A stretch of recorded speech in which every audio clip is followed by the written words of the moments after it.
मित्रांनो, तुमचं पुन्हा एकदा GB स्टोरी टेलर या यूट्यूब चॅनलवर स्वागत आहे. आजच्या आपल्या गोष्टीचं नाव आहे लक्ष्मी टॉकीज. लेखक संतोष देशपांडे. पण गोष्ट सुरू करण्याआधी जर कोणी ह्या चॅनलवर पहिल्यांदाच आलेले असाल तर त्यांनी ह्या चॅनलला सबस्क्राईब करायला विसरू नका. चला तर मग अजिबात वेळ न घालवता गोष्टीला सुरुवात करूया.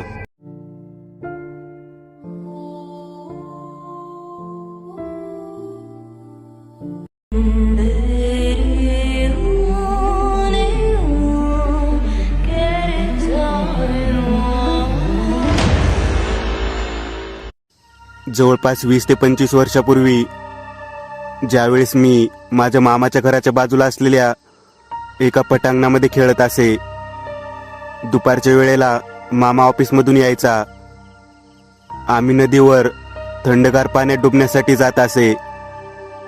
आज दुपारी नदीला पोहण्यासाठी गेले असता नदीच्या काठावर असणाऱ्या कोळी बांधवांच्यात चित्रपट विषयावरच्या रंगतदार चर्चा सुरू होती. त्या चर्चेत मामा पण सामील झाला.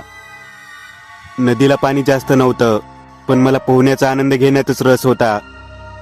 त्यांची चर्चा मला नको होती. मामाने चित्रपट पोस्टर बाबतीत त्या दोघांना विचारले. तेव्हा त्यांनी, नवीन चित्रपट प्रदर्शित होत आहे आणि तो पण नवीन टॉकीजमध्ये. काय नवीन टॉकीज? मामाने आश्चर्यचकित नजरेने त्यांना विचारले. होय साहेब, नवीन टॉकीज समोर घाटाच्या बाजूची जाणारी वाट दिसते का? त्याच वाटेने पुढे गेल्यानंतर जुनी जागा आहे. त्यात नाहीत का काही मुलं खेळत असतात? त्याच बाजूला एक जुनी मोठी इमारत आहे, इंग्रजांच्या काळात बांधलेली. त्याच इमारतीला एका व्यापाऱ्याने विकत घेतलेली आहे आणि तिथेच नवीन टॉकीज सुरू करणार आहे. अरे वा, म्हणजे आपल्या घरापासून अगदी 2 मिनिटाच्या अंतरावर. म्हणजे आता पिक्चर पाहायला जाताना जास्त वेळ नाही लागणार, अगदी घराच्या जवळच. मामाच्या चेहऱ्यावर आनंद झळकत होता. मीही त्यांच्या चर्चेमध्ये सहभागी झालो. मामा, आपण जायचं का पिक्चर बघायला? मामा म्हणाला. अरे हो हो, कधी सुरू होणार आहे टॉकीज? कोणता पिक्चर आहे हे कळायला नको? इतक्यात त्या दोन्ही कोळी बांधवांनी, 13 तारखेला शुक्रवारी साहेब, टॉकीजचे नाव आहे लक्ष्मी टॉकीज, असे उत्तर दिले दोघांनी. काय लक्ष्मी टॉकीज? म्हणजे अजून 10 दिवस अवकाश आहे. मग मीही मामाला म्हणालो, बरं झालं, आपण picture first day first shows पाहायचा. गावामध्ये नवीन टॉकीज होणार, मध्ये पिक्चर पाहायला जाणार याची चर्चा सुरू झाली. चित्रपटाचे बोर्डही गल्लोगल्ली लावण्यात आलेले होते. चित्रपटाचं नाव पुराणा मंदिर हा हॉरर पिक्चर आहे म्हणून फार चर्चा होती. आणि त्या काळात हॉरर पिक्चर म्हणजे एक पर्वणीच असायची. आम्ही सर्वजण त्या समोरच्या मैदानातच खेळ खेळत असत. रंगरंगोटी, पार्किंगसाठीचे असणारे बोर्ड, चित्रपटाचे हाताने रंगवलेले पोस्टर्स लावायला सुरुवात झालेली होती. मी माझ्या वयातील सर्व मित्रांना जणू काही आमचंच टॉकीज आहे अशा आविर्भावात टॉकीजबद्दलची माहिती व चित्रपटाबद्दल लावण्यात आलेल्या पोस्टरबद्दल सांगत होतो. दिवसेंदिवस उत्सुकता वाढत चाललेली होती.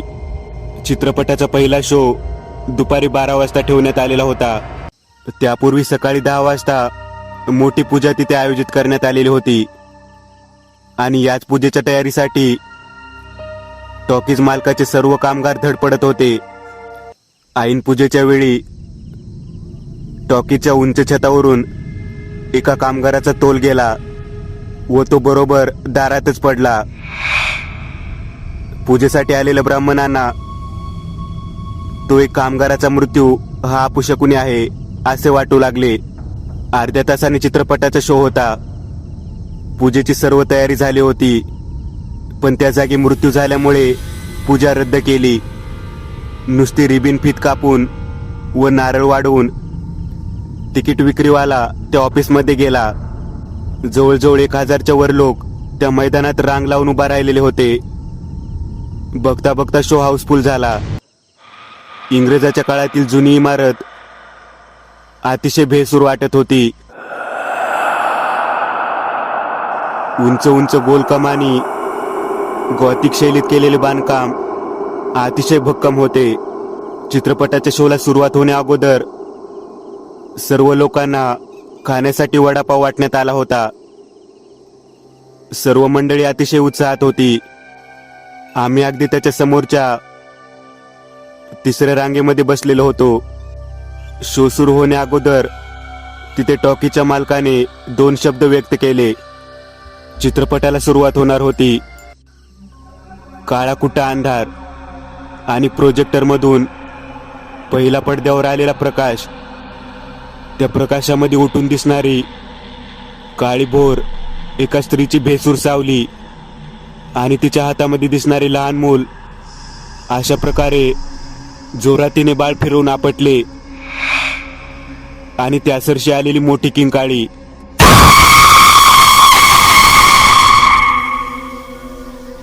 टॉकीज मधले सर्व लोक घाबरून गेले होते.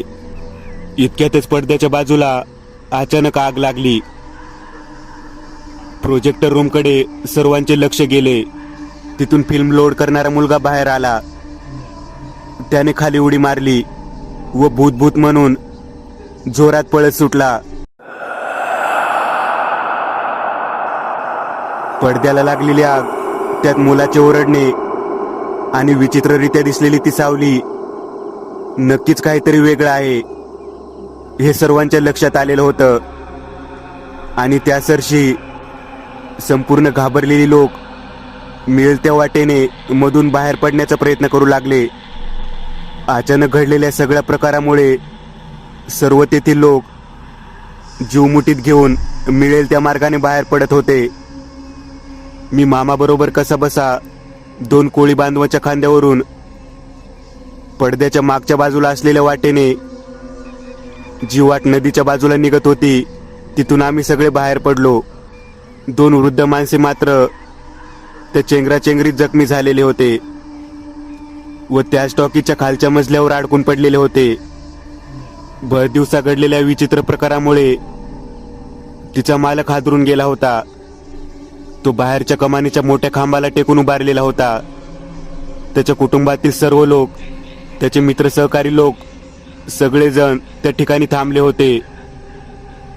बराच वेळाने 2 वृद्ध माणसं मोठमोठ्याने ओरडत असलेला आवाज येत होता. टॉकीच्या मालकाने लागलीच 10 ते 12 माणसांना सोबत घेऊन थोडा बहुत धाडस करत त्या 2 वृद्ध माणसांना बाहेर आणले. या गोष्टीला 1.5 तास उलटलेला होता. एक ते देवीची पूजा करणारी सद्गृहस्थ, ज्यांना यातील बरीच माहिती होती, त्यांना ती जागा दाखवण्यासाठी विनंती करायला टॉकीचे मालक गेले. प्रथम त्यांनी त्या जागी येण्यास नकार दिला. त्यानंतर त्यांनी पौर्णिमेचा दिवस ठरवून येण्याची तयारी दर्शवली. बऱ्याच चर्चेनंतर त्या टॉकीची हकीकत गावोगाव पसरायला सुरुवात झाली. रात्री जेवणानंतर कट्ट्यावर गप्पा मारणारा लोकांमध्ये हाच विषय आणि चर्चा की ती जागा इंग्रजांच्या काळात स्त्रियांचा कुटणखाना म्हणून वापरली जात होती. त्या ठिकाणी वेश्या स्त्रियांना डांबून ठेवत असत व उपभोग घेत असत. यातून किती स्त्रिया गर्भवती होत असत, तर कित्येक स्त्रिया आपला जीव देत असत. प्रचंड यातनेतून त्या जागेने अनेक किंकाळ्या, अनेक मृतदेह पाहिलेले होते. मंदिराच्या मागील कट्ट्यावर तर बरेच जण याच विषयावरती चर्चा करत असत. 90तले 2 आजोबा या जागेबाबत सांगताना त्या ठिकाणी कोणताही व्यवसाय, धंदा अथवा मनुष्य राहूच शकणार नाही असे त्यांनी सांगितले होते. ते दोघे म्हणत होते की या जागी त्या व्यापाऱ्याने धंदा करण्याचे धाडस केले कसे, त्याला कोणी कल्पना कशी दिली त्या जागेची, का त्याला कोणी फसवून ती जागा विकत दिली, असे अनेक प्रश्न लोकांसमोर उभे ठाकले होते. बरीच स्त्री मंडळी तर अशी म्हणत होती, अतृप्त स्त्रीचा तमा असणार आहे, त्यामुळे सर्व घडले असावे.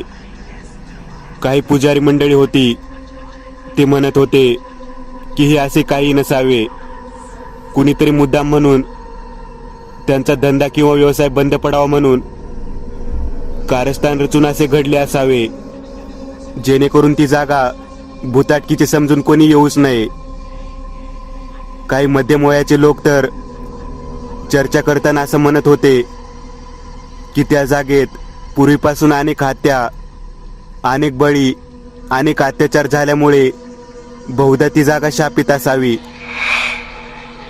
यातूनच हे सर्व घडले असावे.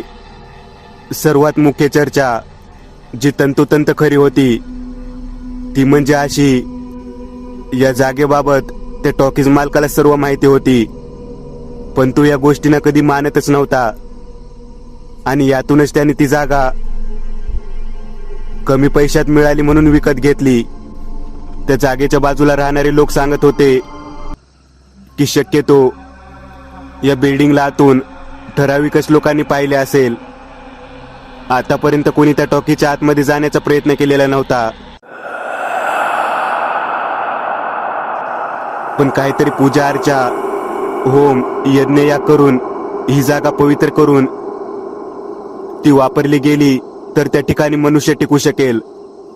टॉकीच्या मालकाला जागा विकत घेण्या अगोदर सर्व माहिती दिली असूनही त्याच्या धैर्याला सलाम असंच म्हणावं लागेल. सध्याच्या दृष्टीने महत्वाची गोष्ट म्हणजे देवीच्या पुजारी त्या जागेला भेट देणे हे होते. प्रत्येक चौकात, चावडीवर, कट्ट्यावर या लक्ष्मी टॉकीची चर्चा सुरू होती. त्याच्या मालकाने त्याबाबत काकांना बोलावलं होतं. त्याबद्दल मात्र खूप गुप्तता पाळण्यात आलेली होती. खेडेगावात पुजारी काका राहत होते. त्याच गावात हे दोन कोळी बांधवाचे मित्र पण राहत होते.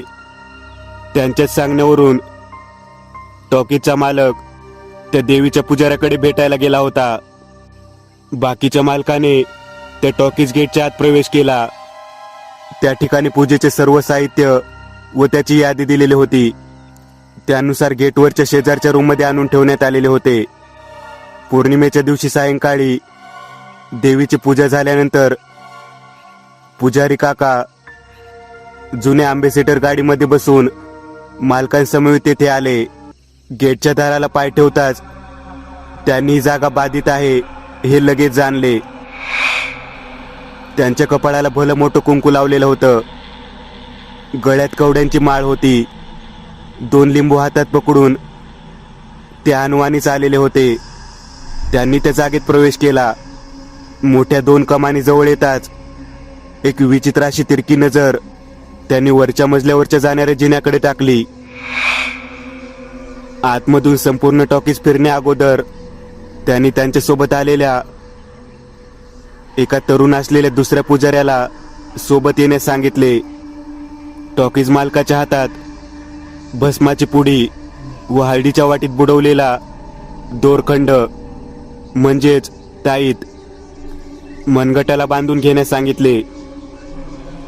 आतमध्ये प्रवेश करताच त्या जगदंबेच्या पुजाऱ्याने मालकाला ही जागा त्वरित बंद करण्यास सांगितले. एक एक गोष्ट मी तुम्हाला उलगडून सांगेन, परंतु तुम्ही ही जागा परत उघडायची नाही असे त्याने सांगितले. हातातील एक लिंबू टॉकीजच्या बरोबर मध्यभागी असलेल्या जागी ठेवून त्यांनी लगेच बाहेर काढता पाय घेतला. टॉकीज मालकाच्या घराच्या जवळ असलेल्या गेस्ट हाऊसमध्ये ते गेले. तिथे गेल्यानंतर टॉकीजच्या मालकाने त्यांना त्या जागेबाबत सर्व हकीकत विचारली. हे बघा, तुम्ही ही जागा घेऊन अतिशय तोट्यामध्ये गेलेला आहात. या जागेत आजपर्यंत शेकडो लोकांचे प्राण गेलेले आहे. बायकांना येथे आपला जीव गमावा लागलाय. कितीतरी लहान जन्मलेल्या मुलांना येथे पुरण्यात आलेले आहे. या जागेत कोणतंही नवीन कुटुंब राहणं म्हणजे जीव धोक्यात घातल्यासारखं आहे. आणि इथले सर्व अतृप्त असणारे आत्मे कोणताही व्यवसाय, कोणताही धंदा, इतकेच काय इथे आत प्रवेश केलेल्या कोणत्याही मनुष्यास ते खपवून घेत नाहीत. मला त्या ठिकाणी संपूर्ण छताच्या वरून खालीपर्यंत मेलेल्या प्रत्येक अतृप्त आत्म्याचा वावर जाणवत होता.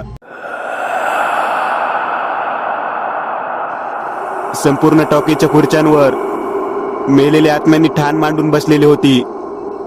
शोच्या वेळेला जे चित्र दिसले, म्हणजे पडद्यावर काळी कुठे दिसणारी स्त्रीच्या हातात एका तान्या मुलाला धरून आपटून मारलेले दिसले ना, त्या प्रोजेक्टर रूम मधील काम करणाऱ्या मुलाला आपण माझ्यासमोर बोलवा. पुजारी काकांनी सांगितल्याप्रमाणे त्या प्रोजेक्ट रूम मध्ये काम करणाऱ्या मुलाला बोलवण्यात आले. त्याने संपूर्ण हकीकत सांगितली. तो सांगत होता, ज्या वेळेला प्रोजेक्ट रूम मध्ये प्रवेश केला त्यावेळेला माझ्यासोबत रील लोड करणारा अजून एक जण होता. तो टॉयलेटला जातो म्हणाला आणि तो गेला. तोपर्यंत मी रोलपट्टी उघडून त्या मशीन समोर ठेवणार, इतक्यात मला विचित्र हालचाल जाणवली व आवाजही जाणवला आणि प्रोजेक्टरची लाईट आपोआपच सुरू झाली व एक भेसूर चेहरा असणारी स्त्री हातात तानं बाळाला धरलेली, तिने जोरात त्या मुलाला समोरच्या लाकडी ठोकळ्यावर आपटले. तो ठोकळा तिथे कसा आला, ही स्त्री तिथे कशी आली हे कळण्या अगोदर मी तिच्या चेहऱ्याकडे पाहिले, तेव्हा तिच्या डोळ्यातून रक्त वाहत होते आणि त्या बाळाची किंकाळ ही विचित्र होती. आणि काही करण्या अगोदर मी तिथून वरूनच पुढे खालच्या मजल्यावर उडी मारली व भूतभूत म्हणत धूम ठोकली. पुजारी काकांनी त्याच्या कपाळाला देवीचे गंध लावले व त्याला सांगितले की इथून पुढे केव्हाही त्या मैदानात सुद्धा प्रवेश करायचा नाही. त्याने लगेच हे गाव सोडून चाललो आहे असे उत्तर दिले. दुसऱ्या दिवशी सकाळी विधिवत पूजा करून त्यांनी गेटला हळदीचे कापड आणून त्याला गुंडाळून ती जागा बंद केली. त्या जागेच्या गेटवरती लिंबू मिरची आंब्याच्या पानाचा डहाळा बांधला. एक तांब्याचे यंत्र आतील टॉकीच्या लाकडी सागोनी दरवाजावर मंत्रून बांधण्यात आले. बऱ्याच दिवसानंतर त्या टॉकीच्या जवळपास कोणीही व्यक्ती अथवा कोणीही माणूस फिरकताना दिसले नाही. आम्ही ज्या मैदानावर खेळण्यासाठी जात होतो तिथेही काही तुरळकच लोक येत असत. अशाच एका दिवशी आम्ही शाळेला सुट्टी लागली म्हणून त्या मैदानावरती सायंकाळी 4:30च्या दरम्यान गेलो होतो. आम्ही त्यावेळेस सर्वजण मिळून विटी दांडूचा गेम होता तो खेळत होतो. सुट्टीसाठी बरेच मुले त्यांच्या मामाच्या गावाकडे आली होती. त्यातील 3-4 मुले आमच्या सोबत विटी दांडू खेळ खेळण्यासाठी आलेली होती. खेळ अगदी रंगात आलेला होता. एक खंडाळे या गावच्या खेड्यातील जरा धष्टपुष्ट असणारा मुलगा, ज्याने खेळताना खूपच जोरात विटी मारली. विटी टॉकीच्या कमानीच्या वरच्या खिडकीतून आत गेली. खंडाळा गावचा असणारा तो धनू म्हणायचा. विटी शोधण्यासाठी टॉकीच्या मैदानातील गेट ओलांडून आत चालला होता. सर्व मुले जोराने ओरडली, धन्या जाऊ नकोस, तिथे कोणी जात नाही, आपण लाकूडवाल्याकडून नवीन विटी दांडू आणूयात. त्याने आमचे म्हणणे ऐकून न ऐकल्यासारखे करत गेटवरून आत उडी मारली व कमानीच्या आतून वर जाणाऱ्या जिन्याच्या जवळ जाऊन थांबला. त्या ठिकाणी तांब्याचे यंत्र बसवलेला दरवाजा बंद असल्यामुळे त्याला तिथून आत जाता आले नाही. मग त्याने बाजूच्या खांबावरून सिमेंटच्या पाईपवर चढण्याचा प्रयत्न सुरू केला. त्याच्या मागोमाग 2 चुलत भावांनीही त्याच्या मागे वर चढायचा प्रयत्न केला. आम्ही तिथून पळत जाऊन ही हकीकत समोरच्या टांगेवाले काकांना व कोळी बांधवांना सांगण्यासाठी गेलो. आम्ही परत येस तोपर्यंत आमच्या खेळातील 4 जण त्या जागी उभारून ओरडत होते. ते आत गेले. ते 3घेही आत गेले होते. बराच वेळ झाला होता. मुले संध्याकाळ होत असल्यामुळे घराकडे जाण्यासाठी आतुरलेली होती. परंतु धनू व त्याचे 2 भाऊ आत गेल्यामुळे हळूहळू गर्दी वाढू लागली. कोळी बांधवामधील नव्या नावाच्या पोराने पुजारी काकांना आणण्यासाठी टांगा बोलावून घेतला. नव्या पुजारी काकांना बोलण्यासाठी टांगा घेऊन निघून गेला. समोर लक्ष्मी टॉकीच्या बोर्डाजवळच्या वरच्या गोल खिडकीमध्ये 2 सावल्या दिसत होत्या. लक्ष्मी टॉकीच्या बोर्डाच्या बाजूला गोल खिडकीत दिसणाऱ्या दोन सावल्या दिसेनासे झाल्या. नव्या टांगा घेऊन पुजारी काकांना आणायला गेलेला अजून आलेला नव्हता. धनू आणि त्याचे दोन भावंड कशी असतील, आत काय करत असतील या विचाराने त्याच्या घरातलेही खूप मोठमोठ्याने कालवा करत होते. धनूचा मामा तिथे असल्याने काही लोकांना म्हणत होता, आपण आत प्रवेश करूयात, वर जाऊन पाहूयात, माझ्यासोबत दोघे जण चला. तिथे उपस्थित असलेले दोघे तिघे जण म्हणत होते, मामा तुम्ही थांबा, पुजारी काकांना घेऊन नव्या येत असेल. टॉकीच्या मालकाला घरी निरोप देण्यात आलेला होता, पण मालक यांची जुनी अँबॅसिडर गाडी घेऊन गावाला गेलेला होता. तिथे खेळणाऱ्या सर्व मुलांचे घरचे नातेवाईक आले व आल्या आल्या तेथे उपस्थित असणाऱ्या सर्व लहान मुलांना रागवायला सुरुवात केली. धनूचा मामा खूपच चिडचिड करत होता. इतक्यात पुजारी काका बरोबर असणारा तरुण पुजारी होता, तो त्या ठिकाणी आला. त्याला पाहताच धनूचे मामा व दोन मोठी मंडळी त्या पुजाऱ्याला विनंती करू लागले, आतमध्ये 3 मुले गेलेले आहेत, त्यांना बाहेर आणणे गरजेचे आहे. नव्या टांगा घेऊन देवीच्या मुख्य पुजारी काकांना आणायला गेलेला आहे. तोपर्यंत तुम्ही काहीतरी करा व आज चला. मामाने केलेल्या विनंतीवरून आपल्या गळ्यात असणारे रुद्राक्ष माळ कपाळाला लावत तरुण असणारे पुजारी आज जाण्यास तयार झाले. त्यांनी त्यांच्या कमरेला असलेल्या भस्माच्या चंचीतून भस्म आपल्या मुठीत घेतले व धनूच्या मामाच्या डोक्याला लावले व बरोबर असणारे 2 जण त्यांच्या डोक्याला लावले. हे सर्वजण मिळून आज जाण्यासाठी सज्ज झाले. त्यानंतर आम्ही त्यांची वाट बघत आमच्या नातेवाईकांसमवेत बाहेरच थांबलो. आम्ही जेवढे जण या खेळामध्ये मुले होतो त्यांचे सर्व नातेवाईक तिथेच थांबलो होतो. मुख्य पुजारी काका अजून यायला वेळ होता. नव्या अजून टांगा घेऊन आलेला नव्हता. एकूण 4 जण त्या मुलांना आणायला जाण्यासाठी गेटवरून आत गेले. तिथे असणाऱ्या जिन्याजवळच या दरवाजाला न उघडता ते मुले ते सिमेंटच्या पाईपवरून चढून गेलेली होती. त्याच मार्गाने 4ही जण वर गेले. त्यांनी आत प्रवेश केला. त्याचवेळी टांग्यातून देवीचे मुख्य पुजारी काका व नव्या येताना दिसले. सर्वांचा जीव भांड्यात पडला होता. मुख्य पुजारी काका आले. ते यातून काही केले तरी त्या मुलांना सोडवणार हे मात्र नक्की होते. इतक्या समोरच्या वरच्या 2 अर्धगोलाकार असणाऱ्या खिडकीच्या काचा फुटून 4ही जण बाहेर मैदानावर फेकले गेले. अंगावर कोणत्याही प्रकारचे वस्त्र व्यवस्थित नव्हते. मुख्य पुजारी काकांनी गेटपर्यंतच पाऊल ठेवलेले होते.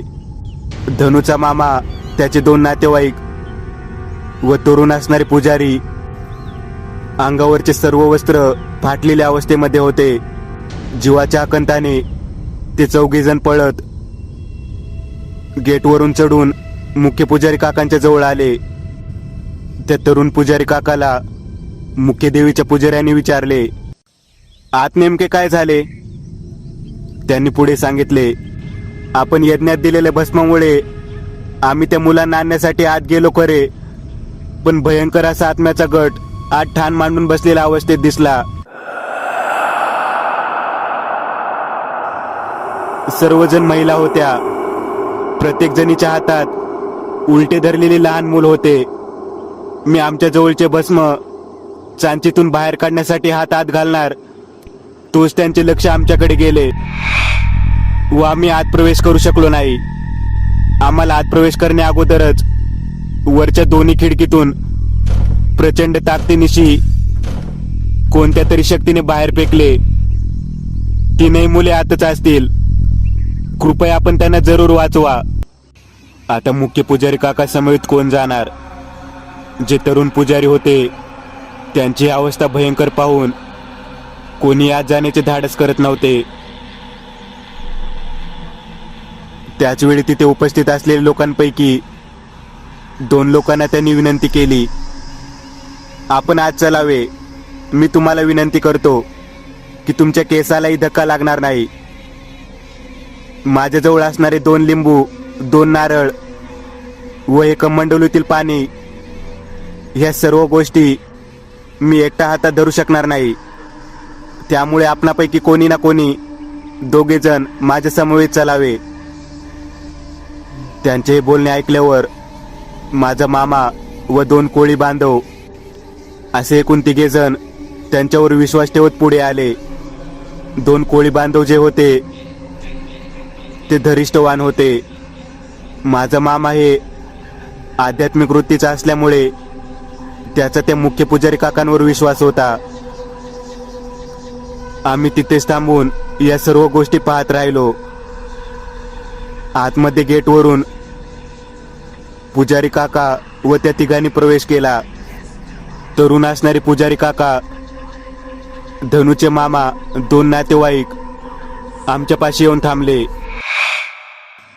साधारण 1 तास गेल्यानंतर पुजारी काकांना आम्हाला घरी जाण्यास सांगितले. पण मामा न आल्यामुळे मीही घरी काही गेलो नाही. मी तिथेच थांबायचे ठरवले. जवळजवळ रात्रीचे 10:30 वाजले होते. आम्हाला वरच्या भागांमध्ये काही हालचाली दिसू लागल्या. पुजारी काका व माझे मामा व 2 कोळी बांधव यांच्या खांद्यावरती 3 जण झोपलेल्या अवस्थेत होते. त्यांना खाली आणण्यासाठी एक कोळी बांधव सिमेंटच्या पाईपवरून खाली उतरला. वरून त्यांना खाली कसे आणायचे याबाबत सूचना करत होता. पाईपवरून खाली आणण्यासाठी त्यांनी शेजारच्या थोड्या अंतरावर असलेल्या घरातून दोरखंड मोठी साडी आणली. ती वर माझ्या मामाकडे टाकण्यात आली. एक एक करत 3ही मुलांना स्वतः खाली उतरवत मुख्य पुजारी काका, मामा व वरचा कोळी बांधव खाली आले. त्यांना आलेले पाहताच आम्हाला खूप हर्षोल्लास झाला. धनुचा मामा तर आनंदाने त्यांच्या पायावर लोटांगण घेऊ लागला. नंतर आम्ही सर्वजण घराकडे गेलो. रात्री घडलेला प्रकार दुसऱ्या दिवशी मी मामाला विचारू लागलो. काही केल्या मामा तुम्हाला प्रकार सांगायला तयार नव्हता, परंतु मी त्याला बऱ्याचदा विचारण्याचा प्रयत्न केला. त्याने मला एवढे सांगितले, तू नदीवर खेळायला जा, पोहायला जा. तुला खेळण्यासाठी जे पाहिजे ते मी साहित्य देईन, पण काही करून तू त्या मैदानावर खेळायला जायचं नाही. थोड्या वेळाने मी मामाच्या घरावरच्या गच्चीत जाऊन बसलो. चित्र काढत असताना मला वरच्या सवन्यामधून 2 कोळी बांधव, आमच्या मामाचे मित्र होते, ते तिथे आलेले दिसले. तेव्हाच धनुचा मामाही आमच्या मामाकडे आलेला होता. त्यांच्यातील चर्चा सुरू झालेली होती. प्रथम धनुच्या मामाने विचारले, तुम्ही काही पाहिले का? काल रात्रीपासून धनु काहीच उत्तर देत नाही. त्याचे 2 भावंडे काहीच बोलत नाही. ते शांत झोपलेले असतात व धनु मात्र वर पाहत असतो. नेमके काय झाले आहे तिथे हे आम्हाला कळेल का? माझा मामा त्यांना सांगू लागला. आम्ही वर गेल्यानंतर वरच्या 2 फुटलेल्या खिडकीपासून आत प्रवेश केला असता लाकडी जिना होता. त्या जिन्यावरून आम्ही आत प्रवेश करणार, तोच आम्हाला आत जाण्यासाठी असणारा दरवाजा बंद झाला. आम्ही पुजारी काकांकडे पाहिले तेव्हा त्यांनी आमच्या हातात 2 नारळ दिले. 1 लिंबू त्यांनी स्वतः हातात धरलेले होते व 1 लिंबू याच्या हातात होते, म्हणजे दुसरा कोळी बांधव होता त्याच्या हातात, असे मामाने धनुच्या मामाला सांगितले. कमंडलूतील पाणी त्या लिंबावरून शिंपडून त्यांनी त्या दरवाजावर शिंपडले. त्याचबरोबर दरवाजा उघडला.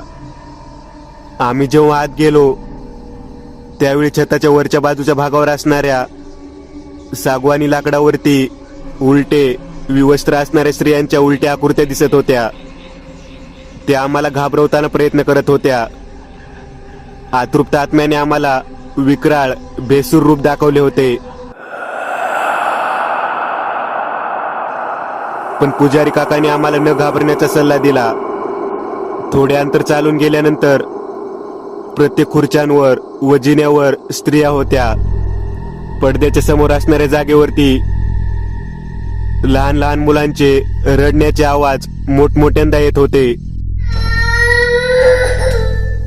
आणि बरोबर प्रोजेक्टर रूमच्या समोर धनु व त्याची दोन भावंडे आम्हाला उलट्या टांगलेल्या अवस्थेत दिसली. देवीचे मुख्य पुजारी काका आम्हाला इशारा करत होते की तुम्ही इथून पुढे पाऊल ठेवायचे नाही व आपल्या हातातील नारळ लिंबू घट्ट पकडून उभे राहायचे.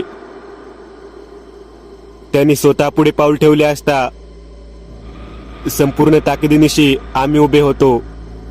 मोठमोठ्यांदा किंचाळ्या येत होत्या व तिथे एक 50 ते 55 वर्ष वयाच्या जवळपास असणारी एक धिप्पाड देहाची स्त्री पुजारी काका समोर येऊन उभी राहिली. तिच्या तोंडामध्ये पान होते व डोळे प्रचंड भेसूर होते. गोल गोल फिरणाऱ्या खुर्च्या, लहान मुलांच्या किंचाळण्याचा आवाज, छतावरच्या लाकडांना लटकलेली उलटी प्रेते व समोर वाटणारी ती भेसूर स्त्री, अतिशय भयानक असे हे दृश्य होते. पुजारी काकांनी कमंडलूतील पाणी सरळ रेषेत शिंपडले. पाणी ज्या दिशेने फेकले गेले तेथून ती स्त्रीची आकृती गायबच झाली. बाजूला असलेल्या धनु व त्यांच्या भावांच्या अंगावर ते पाणी पडले तर खाली बसलेल्या अवस्थेत ते दिसले. त्यांनी एकदम जोरात पुढे येत त्यांना मिठी मारली. ते तिघांना जवळ घेत हळूहळू घेऊन आमच्यापर्यंत आले. आम्हाला त्यांनी मागे वळून पाहण्याची गरज नाही असे सांगितले व म्हणाले कोणीही मागे वळून पाहायचे नाही. आम्ही कोणत्याही प्रकारे मागे वळून न पाहता तिथून पुढे वरच्या गॅलरीच्या 2 खिडक्यांजवळ आलो. त्याच वेळी हा धनु मागे वळून पाहत होता. त्याला कोणीतरी बोलावत होते. त्याला यानेच उचलून खांद्यावर घेतले होते व आज घेऊन आला. पुजारी काकांना मी सांगितले की कुणीच मागे वळून पाहिलेले नाही. आपण आता इथून लगेच निघणे गरजेचे आहे. म्हणून मी त्यांना असे सांगितले होते. किती भयानक टॉकीज आहे हे आम्हाला आता समजले होते. तिथे 1-2 नसून तब्बल 400 ते 500 अतृप्त आत्मे भटकत आहेत. अत्यंत भयानक व भयंकर अशा त्या जागेतून आम्ही मार्ग काढत जात होतो. पुजारी काकांना आम्हाला परत एकदा विचारले. मी पुन्हा विचारतो, आपण नक्की कोणी मागे वळून पाहिलेले नाही ना? आम्ही तिघांनी नाही असे उत्तर दिले. पण धनु मात्र कोळी बांधवाच्या खांद्यावरून मागे पाहत होता व काहीतरी पुटपुटत होता. त्यानंतर आम्ही परत त्या दरवाजापाशी आलो आणि त्याच ठिकाणी पुजारी काकाने मंतरलेले पाणी त्या दरवाजावर टाकले. याप्रमाणे आमची सुटका झाली. धनुचा मामा म्हणत होता, यांच्या खांद्यावर तुम्ही म्हणताय की धनु मागे वळून पाहत होता. मला वाटत आहे त्यामुळेच तर तो विचित्र वागत आहे का? तो काही बोलत नाही व त्याचे 2 भावंडे सोड सोड म्हणून ओरडत आहेत. पण धनु मात्र काहीच बोलत नाही, वरच्या दिशेने पाहत आहे. असेलही काहीतरी. तुम्ही माझा एक सल्ला ऐकता का?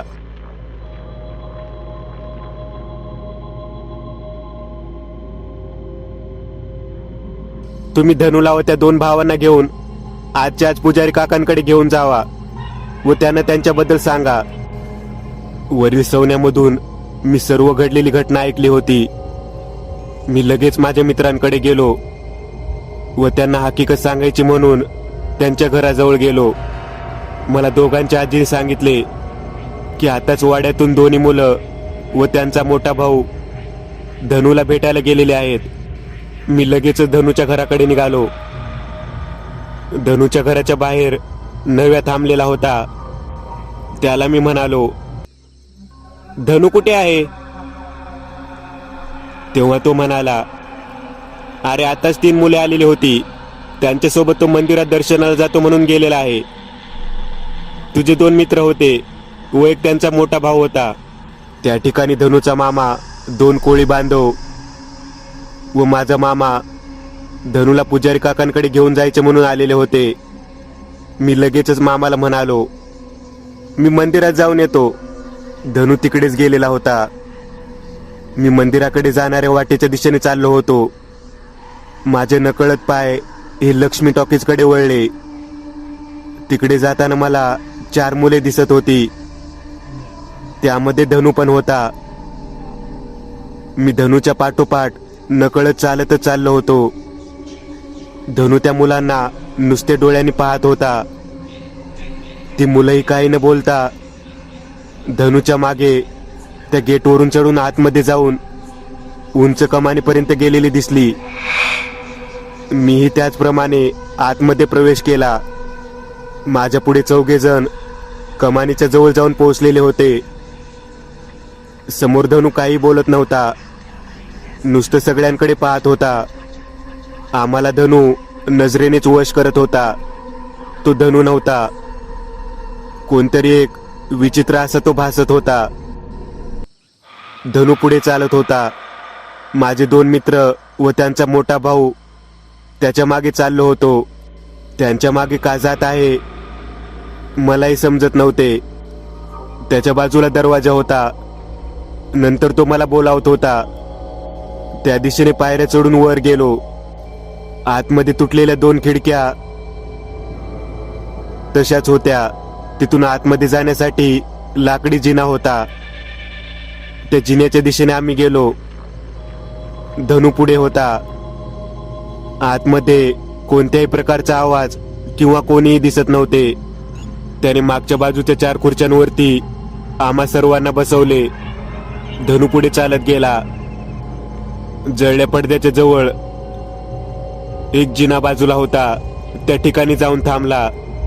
माझं संपूर्ण लक्ष त्या जिन्यावरच्या भागाकडे गेले. मला मामाने सांगितलेले अशी कोणतीही खूनगाठ दिसत नव्हती, पण समजत नव्हतं की धनु आम्हाला इथे कसं काय घेऊन आलेला आहे व आम्ही नकळत या बाजूने आलो आहोत. धनुने पडद्याच्या उजव्या बाजूला असलेल्या बाथरूमच्या वरच्या दरवाजाकडे पाहिले. तिथे काहीतरी विचित्र हालचाली जाणवत होत्या. माझे 2 मित्र व त्यांचा भाऊ माझ्याप्रमाणे त्या दरवाजाकडेच पाहत होते. धनु मात्र त्या दरवाजाकडे इतक्या आनंदाने पाहत होता की काहीतरी जिंकल्याचा त्याला आनंद झालेला होता. आम्हाला इशारा केला. आम्ही नकळत उठलो व त्याच्या मागे मागे चाललो आणि त्याच्या बाजूला जाऊन थांबलो. तो बाथरूमच्या दरवाजाकडे गेला. एका पाठोपाठ आम्ही त्या जिन्यावरून दरवाजापर्यंत गेलो. त्या दरवाजाच्या आत धनुने प्रवेश केला. आतमध्ये एक विस्तीर्ण असा हॉल होता. तिथे उपहारगृह असावं असं वाटत होतं. आतमध्ये गेल्याबरोबर बाजूला एक मोठा किचन होता. 10 ते 20 बायका हातामध्ये कोयता घेऊन काहीतरी भाजीसारखं काहीतरी तोडताना दिसत होत्या.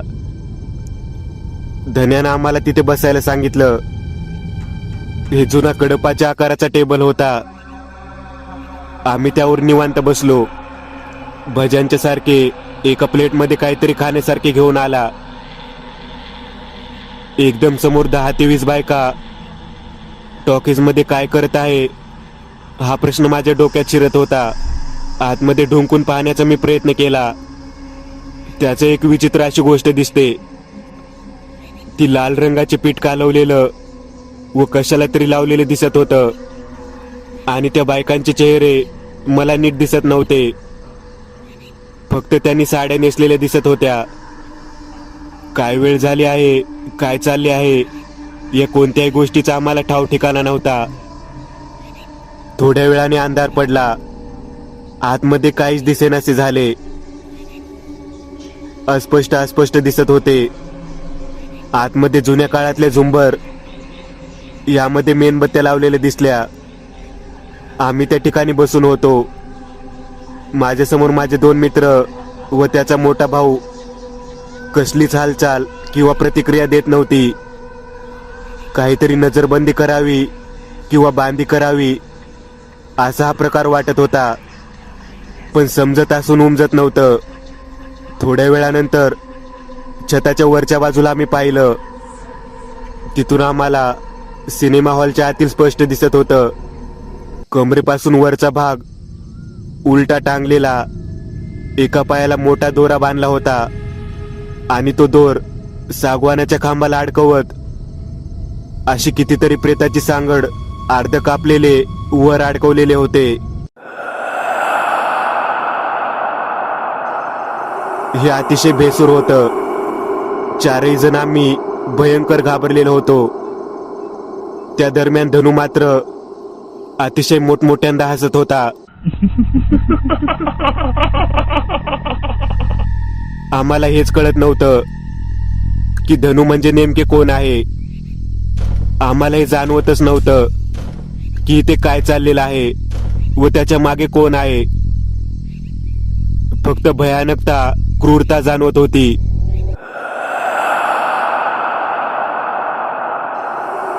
माझ्या मित्रांचा जो मोठा भाऊ होता त्याला धनूने इशारा करून बोलावले.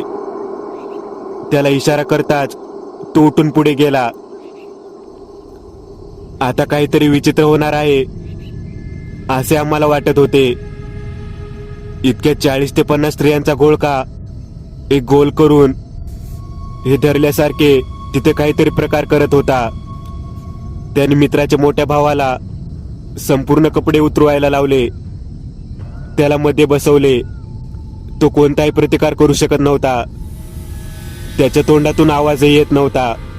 काय चालले आहे हे समजत नव्हते आणि धनू असा का वागतो आमच्या बरोबर हेही समजत नव्हतं.